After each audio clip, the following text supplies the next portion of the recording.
Salam Bapak Ibu. Bagaimana kabarnya? Luar biasa ya, karena kita punya Allah yang luar biasa. Terima kasih worship dan Imam Musib membangun kita semua, memberikan kita semangat ya. Bapak Ibu kasih Tuhan, kita sudah berada di dalam titik sekarang mengalami Indonesia merdeka ya. Di mana-mana kita melihat adanya perayaan-perayaan untuk memperingati kemerdekaan bangsa kita ya. Bahkan di gereja-gereja, bahkan kami kemarin pada waktu pulang ke Malang tadi macet karena ada karnaval. Saya ingin mengajak Bapak Ibu belajar. Sebenarnya kami ingin mengajak seri drama yang kedua Bapak Ibu ya, seperti bulan lalu. Karena hari ini saya dapat kesempatan lagi. Terima kasih buat Bapak Ibu Gembala, saya dapat kesempatan lagi untuk belajar bagi berkat bagi Bapak Ibu sekalian.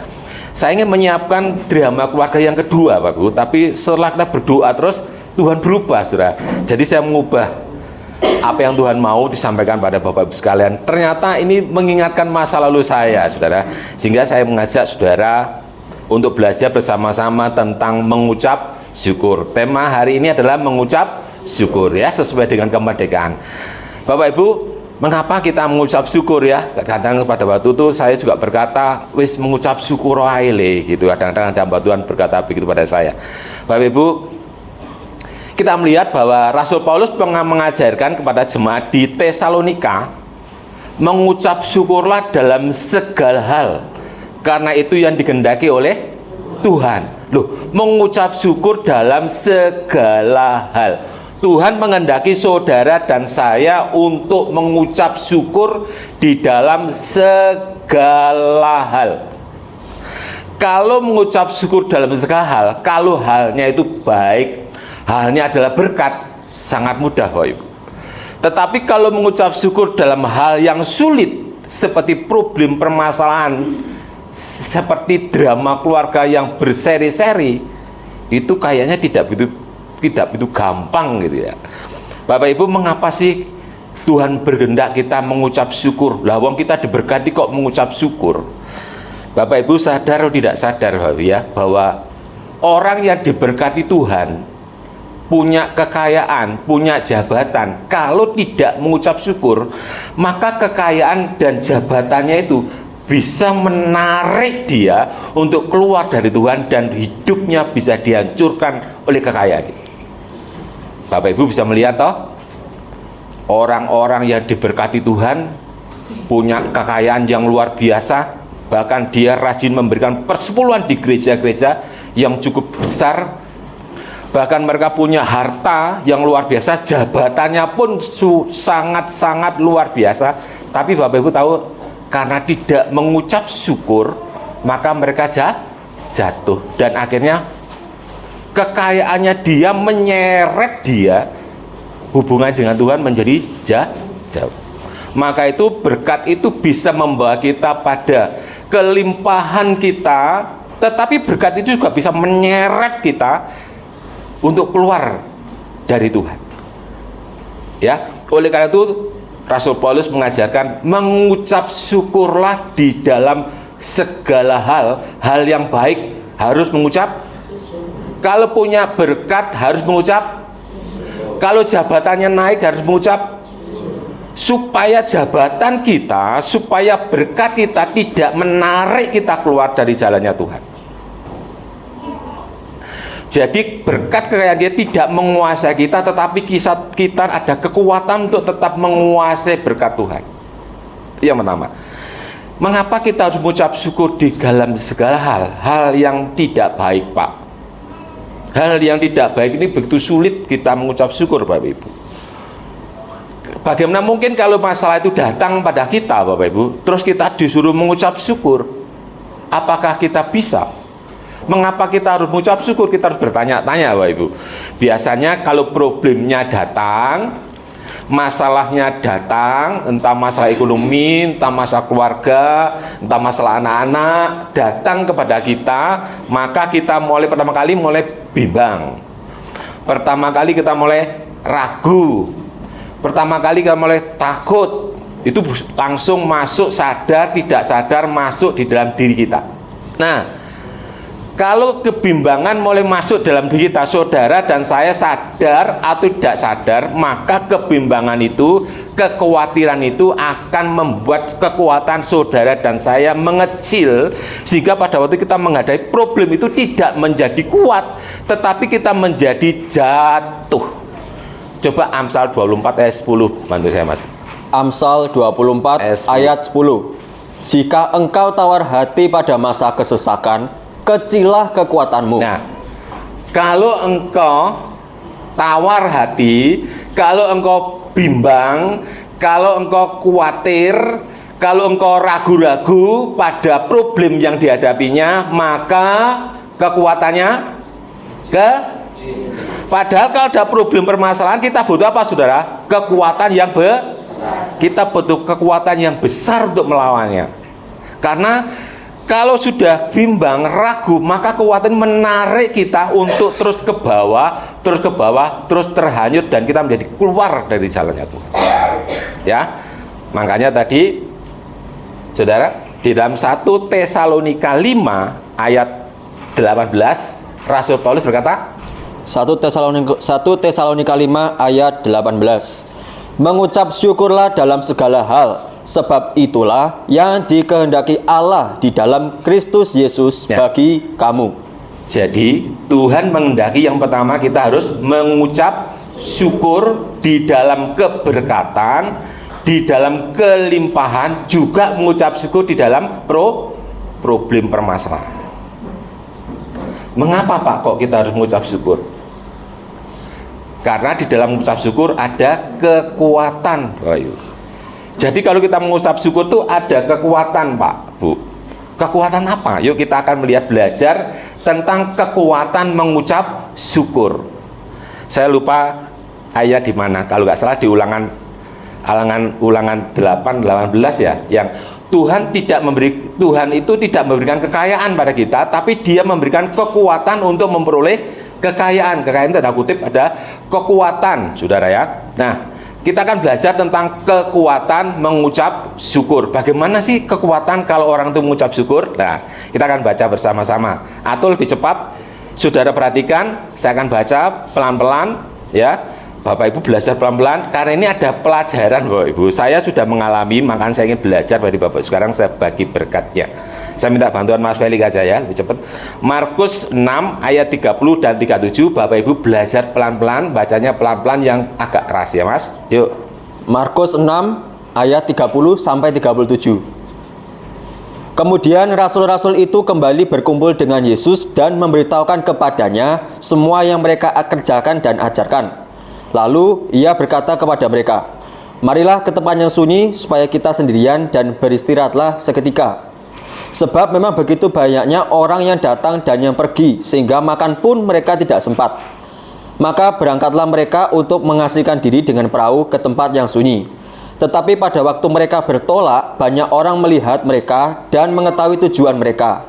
Dengan mengambil jalan darat, segeralah datang orang dari semua kota ke tempat itu, sehingga mendahului mereka.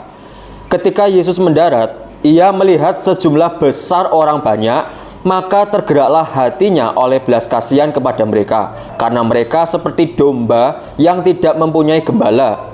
Lalu mulailah ia mengajarkan banyak hal kepada mereka. Pada waktu hari sudah mulai malam, datanglah murid-muridnya kepadanya dan berkata, tempat ini sunyi dan hari sudah mulai malam. Suruhlah mereka pergi, supaya mereka dapat membeli makanan di desa-desa dan di kampung-kampung di sekitar ini. Tetapi jawabnya, kamu harus memberi makan. Kata mereka kepadanya, jadi harus kami membeli roti seharga 200 dinar untuk memberi makan? Ya, ini kisah Bapak Ibu sudah sering kita baca ya. Judulnya Bapak Ibu? 5 roti 2 ikan, sudah hafal ya. Ini kisah yang sering kita baca Bapak Ibu. Pada waktu saat Yesus sedang menunggu di suatu tempat, karena muridnya lagi mengajar di kampung-kampung ya, mereka mengutus dua-dua untuk masuk ke kampung-kampung. Setelah siang, murid-muridnya datang semua, dan Yesus tahu bahwa murid-muridnya sudah letih, lesu, dan kondisinya sudah lapar Bapak Ibu. Sehingga setelah murid-murid berbincang-bincang, maka Tuhan mengajak murid-murid ini menyingkir di tempat di seberang danau yang sejuk sambil menikmati, nanti mungkin di sana ada gurami, ada apa saudara ya. Jadi dia diajak saudara di sana minggir ya, naik perahu, mungkin gitu ya kira-kira. Setelah dia naik perahu, tapi ada orang yang tahu saudara, Yesus ini mau kemana ini? Banyak orang di Galilea itu dia mendahului lewat jalan yang lebih cepat saudara. Nah, Yesus dengan muridnya naik perahu lewat di danau. Sesampai di tempat tujuan, ya saudara, di seberang sungai Yordan atau wilayah Galilea itu ada tempat yang sangat indah di situ. Bentuknya seperti lapangan gitu ya. Nanti saudara bisa lihat di Google ya. Bapak Ibu, setelah Yesus nyampe, kaget murid-muridnya. Loh, kok sudah banyak orang yang menanti dia? Yesus ini kan identik dengan belas kasihan. Yesus itu kan kasih. Sehingga pada waktu melihat orang banyak yang berkumpul, maka hatinya tersentuh oleh belas kasihannya itu, maka dia yang sudah lapar, murid-muridnya juga haus, yang capek, dia datang mendekati mereka dan mulai mengajar orang banyak itu. Ini kondisinya sudah lapar, Bapak Ibu, sudah hampir sore ini ya. Murid-muridnya sudah, mungkin kita nggak nih, dah Tuhan ini lama belum makan nih, lapar, mungkin gitu juga ya Bapak Ibu. Tetapi Yesus lagi terus mengajar dan mereka semua lagi asik mendengarkan pengajaran Tuhan. Ya, kita bayangkan di lapangan itu Yesus mengajar. Tiba-tiba hari menjelang sudah mau petang, saudara. Muridnya berkata kepada Tuhan Yesus begini, mereka suruh pulang, harinya sudah mau malam ini. Mereka biar pulang ke kampung-kampung memberi makan. Mereka membeli makan. Ada muridnya berkata begini, saudara. Tapi Yesus begini ngomongnya, kamulah harus yang memberi makan. Ada murid yang ngomong sama Yesus ini, saya ulang lagi, Tuhan, ini sudah mau malam ini. Mereka suruh pulang, biar mencari makan di sekitar sini. Tetapi Yesus menjawab ayat 37, kamu harus memberi makan. Nah, ini ada pertanyaannya ya. Nanti hadiahnya besok Bapak Ibu ya. Saya lupa tadi yang bisa menjawab. Yesus tadi bertanya, kamu yang harus memberi makan. Siapa yang ditanya Yesus? Muridnya namanya siapa yang ditanya Yesus? Kamu yang harus memberi makan. Nanti bisa hadiah besok. Besok kan ibadah rumah tangga di rumah saya ya. Nanti tak kasih hadiahnya besok. Siapa namanya? Angkat tangan ya Bu. Siapa Bu? Bukan. Ada lagi? Oh bukan, Mbak Andreas di sini. Siapa Bu? Satu lagi. Siapa? Nah, siapa Bu? Angkat tangan lah. Nah, nggak ada angkat tangan. Angkat tangan langsung. Nah, siapa? Coba kita baca Yohanes 6 ayat 5. Yohanes 6 ayat 5. Yohanes 6 ayat 5. Yohanes 6 ayat 5. Ketika Yesus memandang sekelilingnya dan melihat bahwa orang banyak berbondong-bondong kepadanya, berkatalah ia kepada Filipus, di manakah kita akan membeli roti supaya mereka dapat Jadi pada waktu yang orang banyak berkumpul, kok Yesus lagi asik mengajar, murid-muridnya semua klesak-klesik, ayo maju, ngomong, kamu yang ngomong.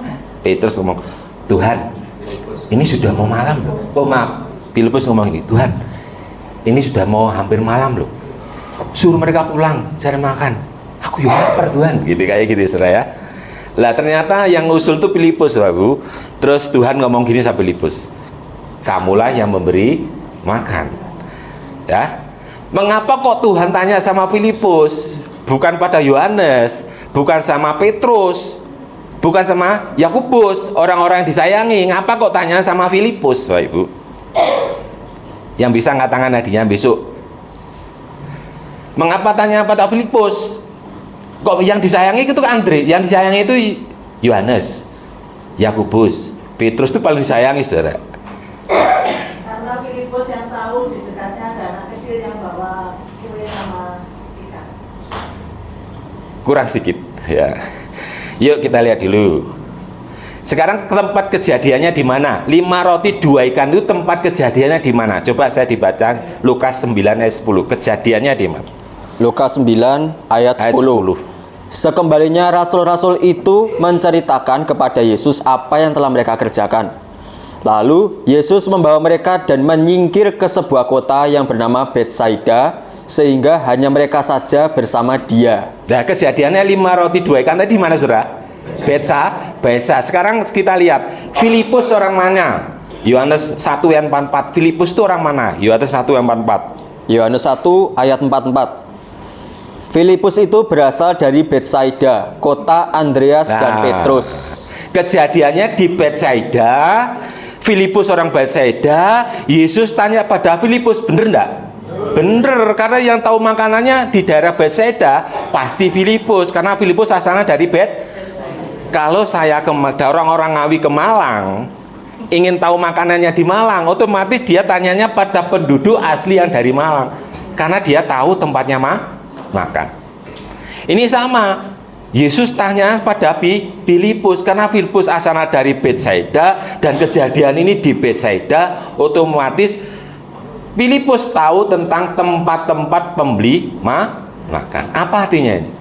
Artinya bahwa peristiwa ini bukan perumpamaan, peristiwa ini bukan cerita, perumpamaan ini bukan dongeng, tapi maksudnya kisah ini adalah kisah nyata.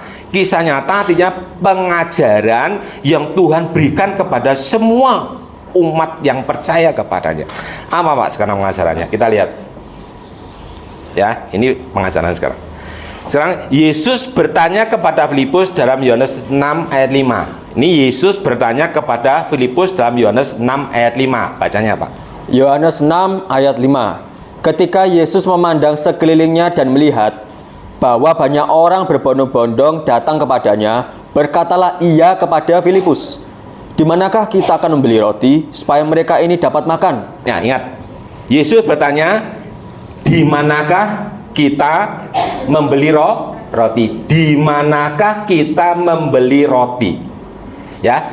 Sekarang Filipus jawabnya begini. Ayat yang 7, Yohanes 6 ayat 7. Yohanes 6 ayat 7, jawab Filipus kepadanya, "Roti seharga 200 dinar tidak akan cukup untuk mereka ini, sekalipun masing-masing mendapat sepotong kecil saja." Jawabannya bener enggak? Bapak Ibu, tadi Tuhan Yesus tanya sama Filipus, di manakah kita membeli roti? Filipusnya jawab, roti seharga 200 dinar tidak akan cukup walaupun sepotong kecil. Cocok gak jawabannya? Gak cocok. Gak cocok. Besok adanya makan pas saya, kalau semua dia jawab gak gini banyaknya ya jawab, saudara. Tidak cocok. Kalau pertanyaan dan jawabannya tidak cocok, masalah nggak itu? Masalah. Problem. Apa Bapak ini cerita? Maksudnya di sini. Filipus itu mengungkapkan kebutuhannya itu kalau 200 dinar untuk makan sekian orang, walaupun kecil-kecil, tidak cukup Tuhan. 200 dinar itu kurang lebih mata uang Kuwait, saudara. Kurang lebih 49.000 satu dinarnya. Kalau 200 dinar, anggap aja 10 juta. 10 juta untuk ngasih makan 5.000 orang lebih. Walaupun potongnya roti kecil-kecil, tidak cukup. Nah, di sini Filipus bicara tentang kebutuhannya besar. Ada yang kebutuhan besar hari ini? Ada? Nah, lihat ini. Ya, saya juga butuh besar Bapak Ibu. Tapi pada waktu itu sudah tercukupi. Sekarang ini saya berbagi berkat bagi saudara. Ingat ya, Filipus tadi, perbincangan Filipus tadi menceritakan tentang kebutuhan yang amat sangat besar. Nah, sekarang kita lihat di sampingnya Tuhan Yesus ada namanya siapa? Siapa Bu? Andreas. Ya. Yang dinamanya Yesus, di sebelahnya Yesus ada namanya Andreas. Coba saya dibantu Mas Balik. Yohanes 6 ayat 8-9. Yohanes 6 ayat 8-9. Seorang dari murid-muridnya, yaitu Andreas, saudara Simon Petrus, berkata kepadanya, "Di sini ada seorang anak yang mempunyai 5 roti jelai dan 2 ikan. Tetapi apakah artinya itu untuk orang sebanyak ini?" Nah, tadi Filipus diem karena Yesus gak tanya lagi, karena jawabannya tidak sesuai dengan pertanyaan Tuhan. Sekarang Andreas ada sebelahnya, "Tuhan, di sini ada anak kecil membawa 5 roti dan 2 ikan. Tapi apa artinya ini?" Ya. Anak kecil dan Andreas, 5 roti 2 ikan ditunjukkan kepada Yesus. Ini berbicara tentang kita punya. Andreas ini berbicara tentang yang kita punya. Yang kita punya cuma 5 roti 2 ikan. Gak cukup untuk mencapai 10 juta lebih, itu gak cukup. 5 roti itu kalau dijual berapa dengan 2 ikan itu gak sampai. Artinya kebutuhan kita yang ada cuma ini. Saya punyanya sekarang ini loh, mik sedikit Pak, saya punya sekarang mik 500.000. Saya butuhnya Pak 100 juta. Nah, apa iso nih yang dipunya bisa mencukupi langsung? Saudara, Tuhan memberikan cara, ada kekuatan yang dari sedikit bisa menjadi melimpah. Ya, kita lihat ayat 11 Mas Bali. Ayat Yohanes 6 ayat 10 dan 11 ya, baca pelan-pelan ya. Yohanes 6 ayat 10 dan 11. Yohanes 6 ayat 10 sampai 11. Kata Yesus, "Suruhlah orang-orang itu duduk." Stop. Kata Yesus, suruhlah orang-orang.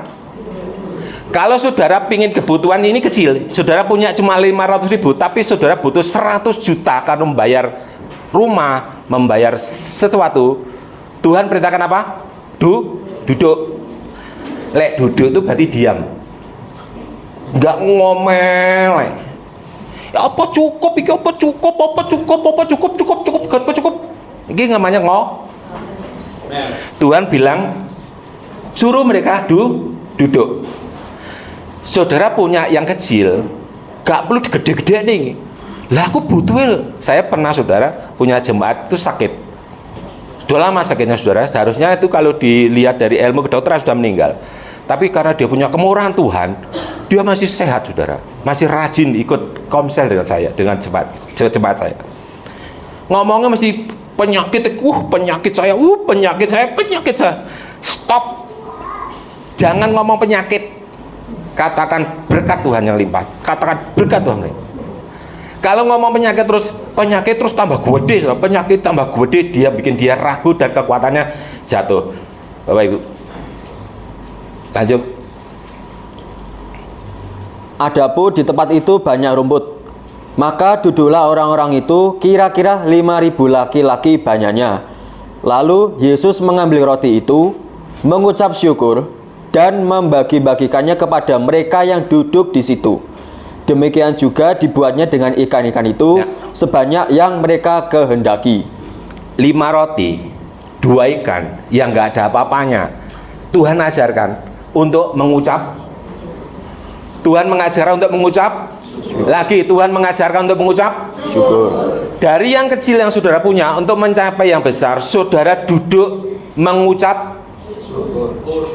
Karena mengucap syukur ada kekuatan. Apa kekuatannya saudara? Coba Yohanes 6 ayat 12-13. Yohanes 6 ayat 12 sampai 13. Dan setelah mereka kenyang, ia berkata kepada murid-muridnya, "Kumpulkanlah potongan-potongannya lebih supaya tidak ada yang terbuang." Maka mereka pun mengumpulkannya dan mengisi 12 bakul penuh dengan potongan-potongan dari kelima roti jelai yang lebih setelah orang makan. 5 roti 2 ikan yang nggak ada apa-apanya buat 5.000 orang laki-laki, belum perempuan, belum anak-anak. Saudara anggap 5.000 orang lebih, cuma 2 ikan, 5 roti 2 ikan. Tetapi saat Yesus mengajarkan mengucap syukur dan membagi-bagikan, Bapak Ibu, maka yang tidak mungkin menjadi 5.000 yang harusnya potongan kecil-kecil menjadi kenyang dan masih ada sisa, masih ada tabungannya. Mengucap syukur adalah kekuatan untuk membuat sesuatu yang kurang menjadi cukup, yang cukup menjadi lebih, melimpah. Yang tidak mungkin menjadi mungkin, yang mustahil menjadi nyata. Masih ingat? Dia yang membelah laut, orang-orang Israel terbelah. Yang tidak mungkin karena Israel dikepung oleh prajurit, di depan ada lautan dan tidak mungkin lagi. Tetapi dia yang membelah laut, orang Israel itu berjalan di tengah laut. Pada waktu Murim ada badai di tengah-tengah laut, dia yang menghentikan badai. Masih ingat kisah itu, Bapak Ibu? Mengucap syukur adalah kekuatan yang membuat sesuatu yang kecil itu bisa menjadi besar, yang tidak mungkin menjadi mungkin. Mengucap syukur adalah kekuatan. Orang ngomong gini, iki dagangan tahun ini agak sepi. Saya bilang jangan bilang sepi. Anak Tuhan nggak bisa ngomong sepi. Anak Tuhan selalu ngomongnya rame dan cukup. Jangan sepi. Kenapa saudara? Banyak orang berkata, kalau saya pulang hari Minggu, katanya saya ke Gunung Kawi. Ada sana ada pedagang sebelah rumah saya itu, kowe lek minggu kok pulang neng Malang, apa neng Gunung Kawi tah? Bae kowe lek pulang neng Gunung Kawi, lek pulang neng Ngawi kowe buka sedene kowe rame ngono. Kowe mbok aku ajak neng Gunung Kawi. Piye ya jawab virus piye ngono. Padahal saya pulang ya ke sini, Saudara. Ada kekuatan dalam mengucap syukur itu. Bapak Ibu kalau mau cari pengarisan gak ado-ado nang Gunung Kawi, saudara cukup mengucap syukur. Karena ucapan syukur ada kekuatan yang sepi menjadi ramai, Bapak Ibu. Pembeli-pembeli yang gak datang karena saudara mengucap syukur, pembelinya datang, Bapak Ibu. Saya telah belajar, maka saya ingin bagikan buat saudara. Nah, kita tahu tadi Andreas itu cuma menyampaikan apa yang dibawa anak kecil ini, cuma 5 roti 2 ikan. Karena dengan mengucap syukur, maka yang dibutuhkan tadi itu tercukupi. 500.000 Bapak Ibu. Tahun 2004 itu bulan September 2004 itu saya punya uang 500.000 itu dikasih Bapak Ibu. Pada waktu Tuhan saya suruh pindah ke Ngawi itu, ternyata pada itu bikin saya hampir putus asa karena saya tidak ngalami mujizat itu, saudara. Tetapi Tuhan berkata mengucap syukurlah. 500.000 itu awalnya, saudara, dari tahun 2004 11 September tanggal 9. Saya bukan punya rumah makan gede, saudara, tapi saya jualan di pinggir jalan kaki 5, saudara. Pakai terpal di sosokan di terasnya rukunnya orang. Awal itu, saudara, dengan mengucap syukur itu kekuatan berubah segala sesuatu yang tidak mungkin menjadi mungkin.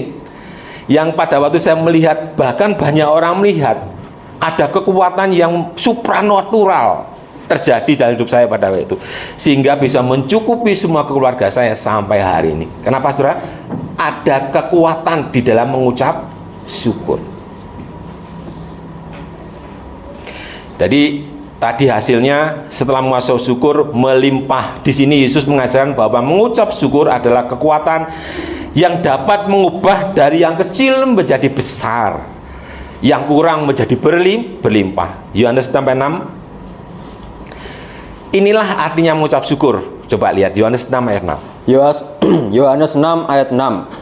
Hal itu dikatakannya untuk mencobai dia, sebab ia sendiri tahu apa yang hendak dilakukannya. Nah, pada waktu Yesus bertanya pada Filipus itu, sebenarnya Yesus itu cuma bahasa aslinya itu terjemahan KJW-nya, coba saya dibantu ya Bapak Ibu biar tahu. Itu terjemahannya kan gini, hal itu dikatakan untuk mencobai. Itu kalimatnya untuk mencobai. Kalau kita baca di dalam bahasa Inggris aslinya, coba saya dibantu Mas. Saya nggak pintar bahasa Inggris, Bu. Saya minta anak saya baca. Yohanes 6 ayat 6 terjemahan King James Version. And this he said to prove him, for he himself knew what he would do. Nah, proof. Alkitab kita ini diterjemahkan dari kitab bahasa Inggris yang versinya KJV. Ya, di kitab aslinya ditulis kata proof.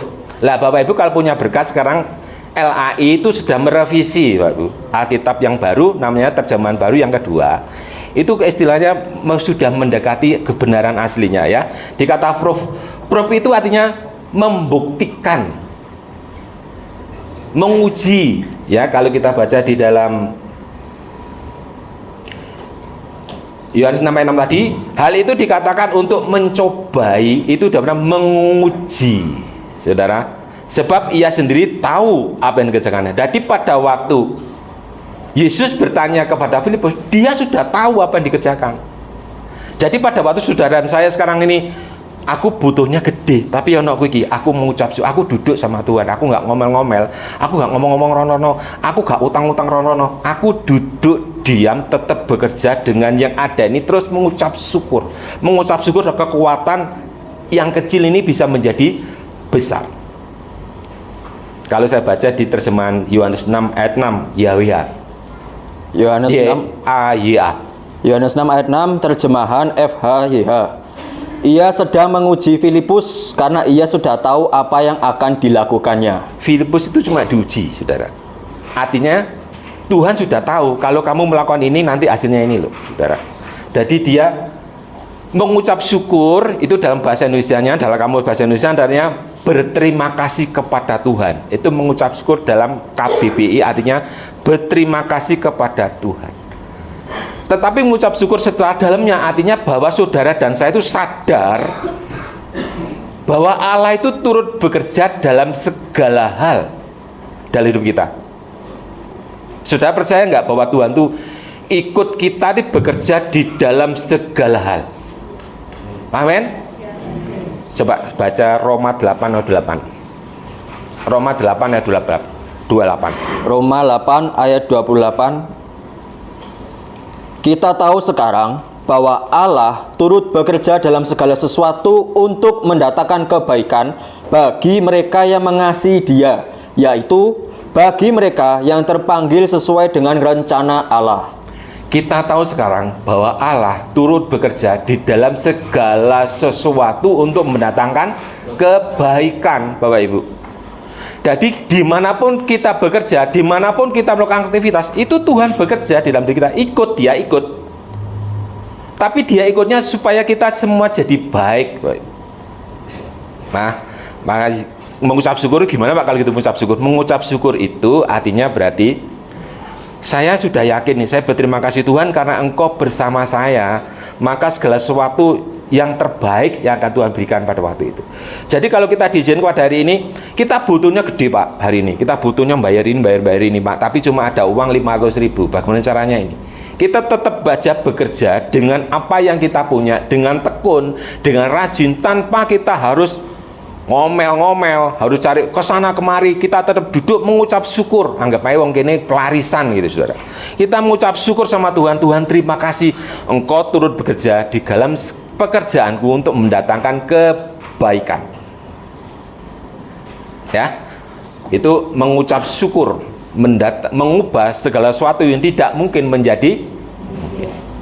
Yang kurang menjadi yang cukup menjadi melimpah. Kekuatan syukur adalah suatu kekuatan. Satu lagi, mengucap syukur juga mendatangkan kekuatan. Pak, itu kan cuma berkat Pak. Lah saya ini sakit ya Pak. Pak Bu, kita akan belajar sedikit lagi ya. Pernah dengarkan kisahnya orang yang sakit kusta ya? Coba kita akan baca di dalam Lukas 17 ayat 11 sampai 15. Ya. Lukas 17 ayat 11 sampai 15. Lukas 17 ayat 11 sampai 15. Dalam perjalanannya ke Yerusalem, Yesus menyusur perbatasan Samaria dan Galilea. Ketika ia memasuki suatu desa, datanglah 10 orang kusta menemui dia. Mereka tinggal berdiri agak jauh dan berteriak, "Yesus, Guru, kasihanilah kami." Lalu ia memandang mereka dan berkata, "Pergilah, perlihatkanlah dirimu kepada imam-imam." Dan sementara mereka di tengah jalan, mereka menjadi tahir. Seorang dari mereka ketika melihat bahwa ia telah sembuh, kembali sambil memuliakan Allah dengan suara nyaring. Lalu tersungkur di depan kaki Yesus dan mengucap syukur kepadanya. Orang itu adalah seorang Samaria. Lalu Yesus berkata, "Bukankah ke-10 orang tadi semuanya telah menjadi tahir? Di manakah yang 9 orang itu? Tidak adakah di antara mereka yang kembali untuk memuliakan Allah selain daripada orang asing ini?" Lalu ia berkata kepada orang itu, "Pergilah, berdirilah dan pergilah. Imanmu telah menyelamatkan engkau. Nah, saudara, kita seringkali membaca ayat ini ya, kita sudah tahu membaca ini, tapi ini ada rahasia yang dalam di situ, saudara, Bapak Ibu. Ini kan 10 orang kusta bertemu dengan Yesus ya, ceritanya begitu. Tapi yang satu ini bukan orang Yahudi, yang satunya orang Samaria. Kita sudah tahu ya, ceritanya orang Samaria. Nah, pada waktu mereka bertemu Tuhan, tolonglah kami. Tuhan perintahkan dia untuk pergi. Dalam perjalanannya pergi, 10 orang ini sama-sama kusta sembuh, saudara. Dia mengalami kesembuhan pada dia pergi. Tetapi pada dia melihat sembuh, maka satu orang yang Samaria ini datang kembali kepada Tuhan. Dia tersungkur di kaki Yesus dan bersyukur. Sedangkan yang 9, dia harus datang ke imam-imam, saudara, ke orang imam-imam besar. Kenapa, saudara? Karena adat pada waktu itu, orang yang sakit kusta, kalau dia sembuh, itu yang menyatakan kesembuhannya adalah seorang imam besar. Kalau dia tidak dinyatakan sembuh, maka dia tetap masih belum boleh bercampur dengan masyarakat lain. Sehingga 9 orang ini, menurut adat istiadatnya orang Yahudi itu ditulis di dalam kitab yang namanya Talmud. Ya, orang Yahudi itu punya kitab Taurat, tapi juga ada kitab yang namanya Talmud. Di situ juga ditulis tentang kisah-kisah tentang adat-adat, hukum, tradisi, sejarah ada di situ, saudara. Lah, mereka 9 ini harus menghadap ke imam besar. Tetapi yang satu ini karena dia bukan Yahudi, dia tahu bahwa yang bukan Tuhan, dia kembali kepada Tuhan, dia tersungkur dan mengucap syukur. Terjemahannya di sini coba di ayat 19, saya baca ini.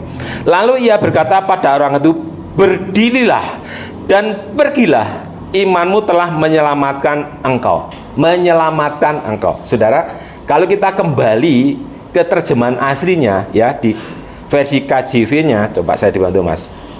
Lukas 17 ayat 19 terjemahan King James Version. And he said unto him, arise, go thy way, thy faith hath made thee whole. Whole.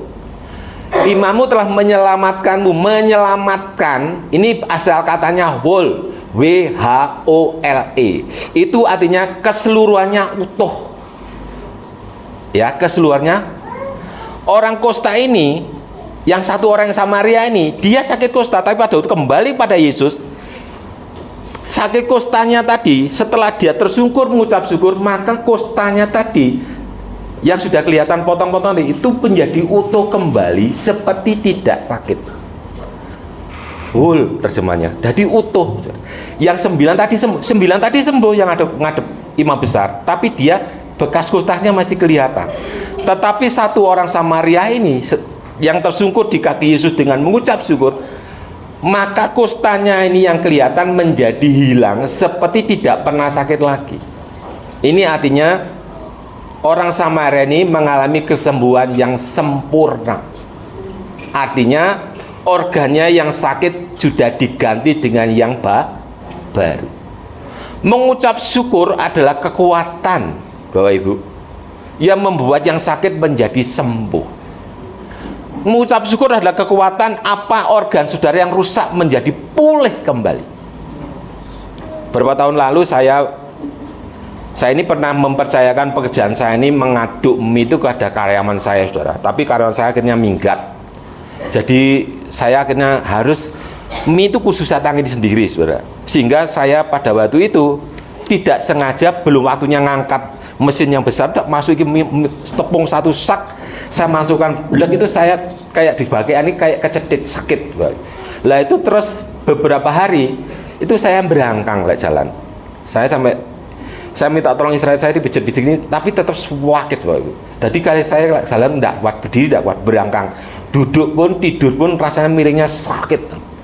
Saya bawa dokter saraf di Jalan Dempo itu 3 kali kontrol periksa, saudara, dan dia harus dioperasi.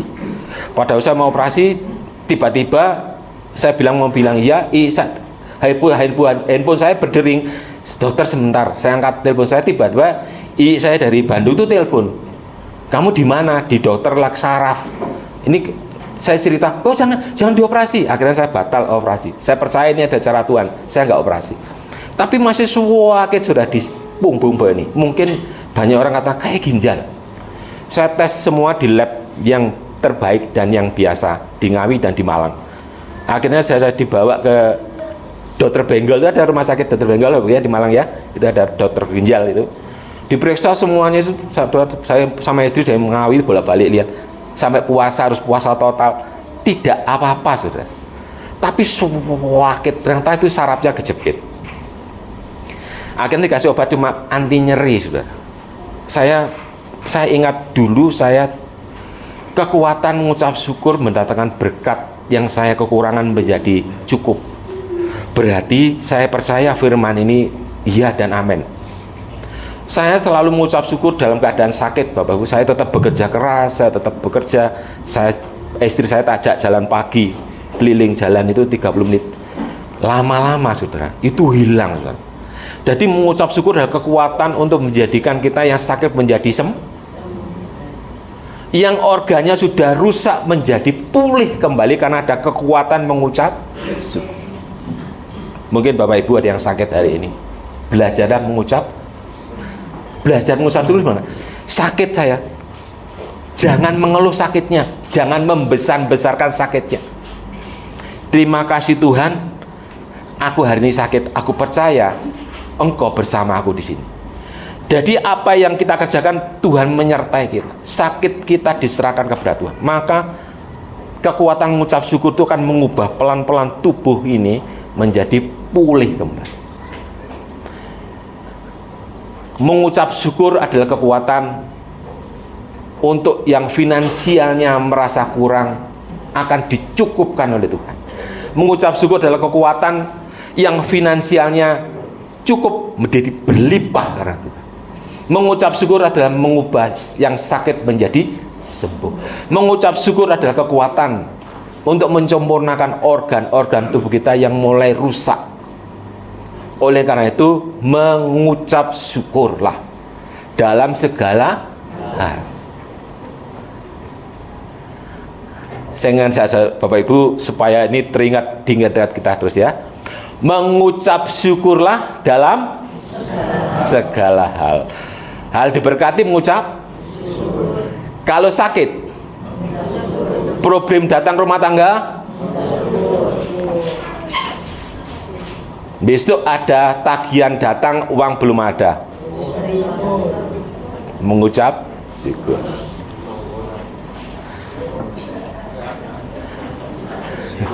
Pak, koyoke penak lagi ngomong. Iya, makanya saudara harus ngalami. Siapa yang saudara yang kaya-kaya harus dimelarat dulu saudara. Kalau sekarang sudah kaya, wah saudara gak bisa ngalami rasanya yang melarat piye.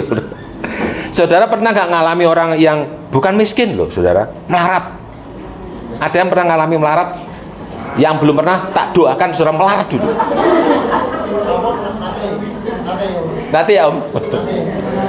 Saudara, kalau saudara gak ngalami melarat itu di bawah miskin saudara. Jadi kurang mau makan tuh nggak ada gitu loh saudara. Jadi saya ingat pada waktu Om Sagus merintis tuh jadi hamba Tuhan tuh begini deh. Saya jadi pada waktu ngalami yang namanya melarat tuh, saya bilang sama Om Sagus dulu pernah ngomong ini giming berarti ya. Jadi kita nggak punya artinya kalau novel ini nggak bisa saudara. Itu posisinya di paling bawah. Bulan Juni tahun 2004 tuh kisah-kisah saya seperti menderita, tapi itu saya tahu bahwa Tuhan itu ada di situ saudara. Maka pada waktu saya harus mengucap syukur. Pak, gampang teman rasanya mengucap syukur. Makanya itu kalau tidak mengalami nggak bisa. Maka itu saya berdoa bagi saudara mengalami, karena kekristenan bukan cerita. Kekristenan ini proses pengalaman dengan Tuhan. Kalau sudah mengalami yang sekarang ini melarat saudara, saudara ikuti aja apa yang Tuhan mau dalam firman itu. Saudara akan dipulihkan. Itu ada proses pengalaman dengan Tuhan. Sehingga kalau sudah mengalami, keluar dari situ, saudara bisa cerita, saudara bisa pergi jadi saksi. Apa sih saksi kalau kita nggak punya pengalaman apa-apa sama Tuhan? Jadi Kristen itu penak, kowe nang gereja penak. Terus yang ini, lah kowe dhewe ora penak, kowe tukaran bojomu, kowe kurang hidupmu, piye saudara? Kita disuruh menginjil, ya bagus. Tapi kalau kita tidak menguasainya, apa yang kita beritakan pada orang lain? Apa yang kita ceritakan tentang Tuhan? Kita tidak punya pengalaman dengan Tuhan. Itu loh. Kalau ikut Tuhan Yesus, kamu pasti diberkati. Sedang kita tidak ngalami. Itu namanya penyesatan, Bapak Ibu. Nanti jangan-jangan kita jadi bidat. Kita percaya Yesus tapi tidak ngalami gitu loh. Ya, makanya proses percaya Yesus itu bukan karena kita beragama Kristen, tapi proses percaya Yesus itu proses kita menjadi seperti Kristus. Setiap hari diperbarui. Nah, Pak, saya ini sudah mengucap syukur tiap pagi, duduk bersila mengucap syukur, Pak. Saya juga sudah berdoa. Tetapi kok gak berubah ya, Pak? Kok saya pancet ya, Pak, hidupnya? Saya ingin terakhir ya, Bapak Ibu, terakhir. Galatia 6 ayat 7. Galatia 6 ayat 7. Jangan sesat, Allah tidak membiarkan dirinya dipermainkan, karena apa yang ditabur orang itu juga yang akan dituainya. Apa yang ditabur pasti hukumnya tabur dan Kalau saya ingin panen rambutan 2 tahun lagi, 2 tahun lagi saya ingin panen rambutan, Bapak Ibu, bukan beli loh ya, panen sendiri. Nanamnya kapan? Sekarang. Bukan 2 tahun. 2 tahun kan nanamnya nggak cokol, Bapak Ibu. Nanamnya sekarang. Kalau 2 tahun lagi saya ingin panen rambutan, tak tanam sekarang. Atau enggak ya, harinya terlalu mepet kalau sekarang. 2 tahun belum tentu buah. Nah, kalau saya ingin panen padi dalam waktu 4 bulan, nanamnya kapan? 4 bulan lagi harus nanamnya sekarang. 4 bulan lagi kita panen. Yang kita alami hari ini, itu hasil tanaman kita masa lalu. Amin. Kalau saudara saya ingin mendapatkan panenan bagus di depan, hari tabur yang baik. Kadang-kadang kita sudah mengucap syukur sama Tuhan. Tuhan sudah memberikan kekuatan untuk melipat gandakan apa yang kita punya, tetapi kita batalkan sendiri. Aku sakit iki lore tengah mati dan lore dan gitu sembuh penyakit apa ki ora karo-karo dewe. Penyakit kok ono wis tuwek, penyakite akeh. Ngos ngomel, ono ngalo ketemu kancane. Lah iya sakit ya ono loro gitu kalep. Boyo iki wis tuwek uperi wis ngene. Engko ning ketemu maneh ngene ya ngomong maneh Saudara. Lek pagi berdoa lagi. Ucapan kekuatan ucap syukur saudara menjadi batal karena perkataan kita. Saya pernah alami itu, Saudara. Sehingga hidup itu stuck, berhenti, nggak berubah gitu. Kita sadar bahwa Tuhan ngomong perkataan kita ini tajam, Saudara. Ya, makanya apa yang kita katakan itu asalnya dari mana sih, Saudara, Bapak Ibu? Dari hati. Makanya Tuhan itu selalu tinggal di dalam hati kita, ditinggal di tempat yang sangat krusial, tempat yang sangat fatal sekali. Tinggalnya di mana? Firman itu betul ditaruh, dia tinggal di tempat kita di mana? Di mana? Lekso tak hadiah besok. Di mana? Nah, besok ya Bu, hadiahnya dia. Roma 8 ayat 10. Apa Roma 10 ayat 8 ya? Roma 8 10. Roma 8 ayat 10. Tetapi jika Kristus ada di dalam kamu. Roma 10 ayat 8 ya? Kita tahu sekarang Roma 10 ayat 8. Tetapi apakah katanya?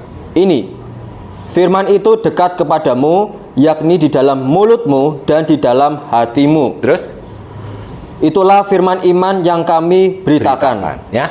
Firman itu tinggalnya di dalam mulut dan di dalam hati. Kalau hati kita penuh firman, maka yang keluar firman.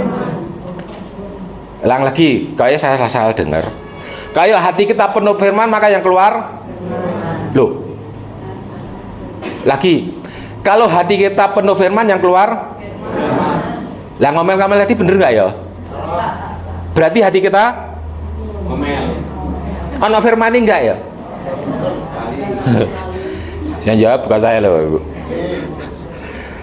Berarti kalau kita ngomel-ngomel tentang sakit kita, berarti kalau kita ngomel-ngomel tentang ekonomi kita, berarti kita ngomel-ngomel tentang keadaan kita, maka di dalam hati kita firman itu stagnan, diam, tidak bergerak, tidak berkarya. Maka yang mengaryakan supaya bergerak saudara harus butuh namanya. Butuh siapa untuk menghidupkan firman ini? Roh Kudus. Roh Kudus. Berfirmanlah Allah, jadilah terang. Berfirmanlah jadilah. Berfirmanlah jadilah. Berfirman jadilah. Tapi yang kemudian manusia itu yang mengembuskan siapa? Nafasnya itu, nafas itu rohnya Allah. Nafasnya Allah yang membuat manusia itu menjadi hidup. Firman ini tinggal di sini, saudara. Ada yang menghidupkan lagi, kekuatan menghidupkan firman saudara dalam ini, supaya saudara yang keluar di dalam mulut ini tidak membatalkan yang apa ucapan syukur kita.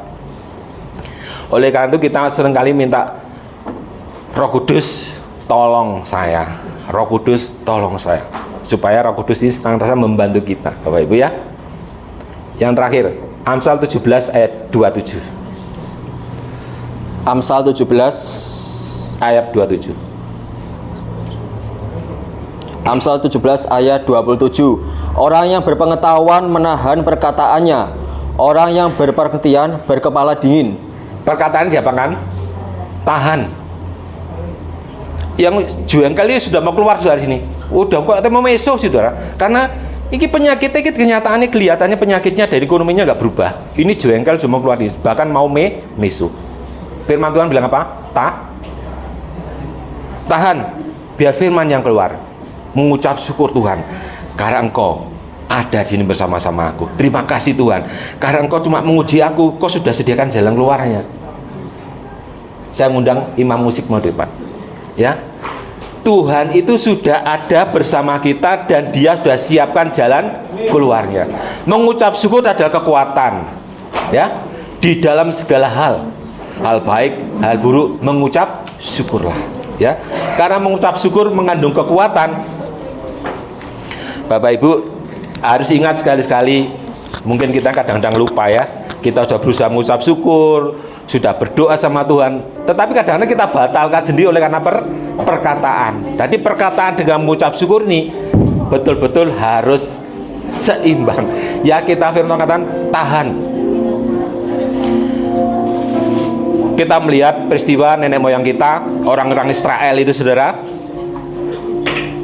pada waktu dikejar oleh pasukan dari Mesir, di depan ada lautan dan dia nggak kemana-mana.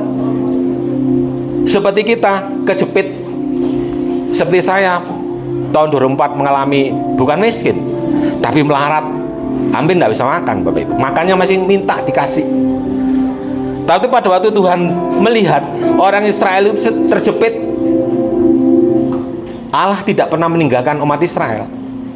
Dan Dia memberikan pada waktu musuh sudah di belakang dekat, Musa dengan tongkatnya, Yesus kuasanya bisa membelah sehingga jalan.